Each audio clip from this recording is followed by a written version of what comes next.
into your local Barnes & Noble and you will see a new genre in the young adult fiction section. Teen paranormal romance. Filled with shiny black books about girls falling in love with vampires and other undead. It's filled with teenage girls. Meanwhile, the classics table is untouched, unless it's assigned on a summer reading list. This is a perfect example of a trend that is perpetuating bookshelves across the nation. Literary fiction is dying, and commercial fiction is killing it. First of all, let's clear up what these two types of fiction actually mean. Please note, these aren't actually genres, but rather sections, categories, if you will, that different genres of fiction can be placed, or cross over into. Commercial fiction is usually plot-driven. Characters are actively pursuing a goal. It's fast-paced and read for entertainment. These are books that are hook, line, and sinker. They are the ones flying off the shelves, and they grab your attention, hold it close to the plot, and they keep it there the entire time. Meanwhile, literary fiction is much slower paced. There's an emphasis on internal conflicts, and it's character-driven.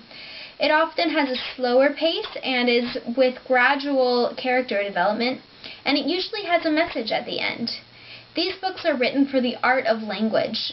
They are focusing on the rise and fall of a specific character. Now, let's take a glance at some of the more well-known types of each book. First, literary, often the classics. We have Pride and Prejudice, Great Gatsby, Jane Eyre, Frankenstein, Great Expectations. Now, will you please raise your hand if you have read these?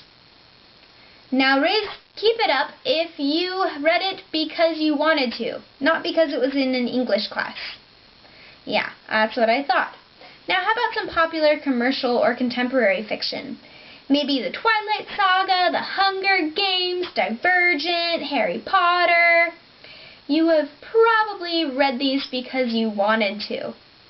Alright, now the thing about these new novels is that they're not necessarily bad. I read Twilight in middle school and religiously watched Pretty Little Liars comparing the book to the show.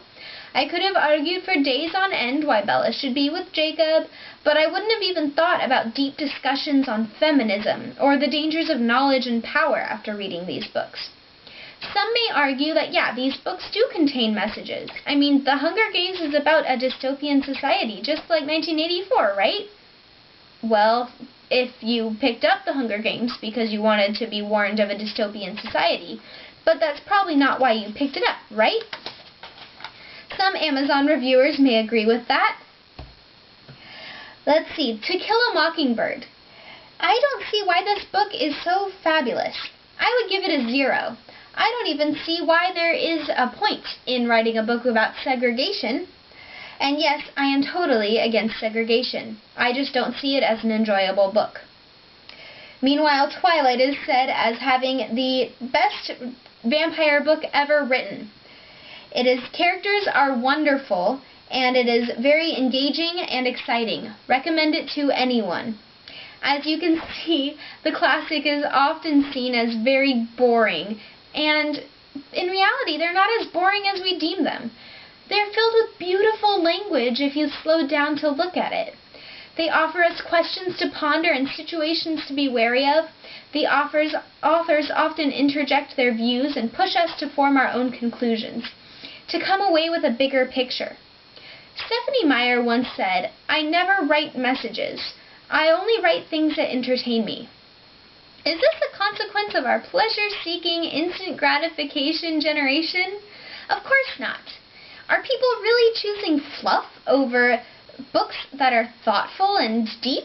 Of course not. Well, in 2008, she sold 22 million books. Stephenie Meyer sold more than any other author that year. So maybe it's not quite fair to compare the classics to more contemporary literature. The audience just isn't the same, the way we speak isn't the same, and hey, at least kids are reading, right? But the point is not that it's what we are reading has changed, but that our motivation for reading and writing has changed. We're getting less creative and not as motivated to just sit down and search for the story. We more and more can see books simply reinventing themselves. The same plot is rewritten over and over and over. Fast-paced, entertaining, plot-driven light reads are very popular nowadays. We read to be entertained and we write to sell. More classic literary fiction was written to ponder human questions, to make us stop and think. They were written to make us slow down and drink in the art of writing with our minds. In today's day and age, it's no surprise that contemporary commercial fiction sells much better than literary fiction. The stigma of boring classics doesn't help their cause at all. And because of this, publishers are eating up the sales of commercial fiction and searching for ways to make people actually read the old stuff. Some books have been given updated covers to make them more appealing to younger audiences, or literary updates. And this shouldn't be the case. I mean, we should be encouraging our students to read, not simply reaffirming the stigma that the old books are too boring. Yes, Pride and Prejudice would be a little easier to read with the addition of zombies, but then we aren't reading the story because of Elizabeth's beautiful want of independence and love outside of financial stability. We're reading it because of zombies. The point I'm trying to make is not that we should shun commercial fiction. It has its place. It's enjoyable and fun and offers a nice brain break. What I am saying, however, is that in our fast-paced, instantly gratified, me-first culture, we need to remember why we read in the first place. We should brush off those dusty stigmas given to many works of literature.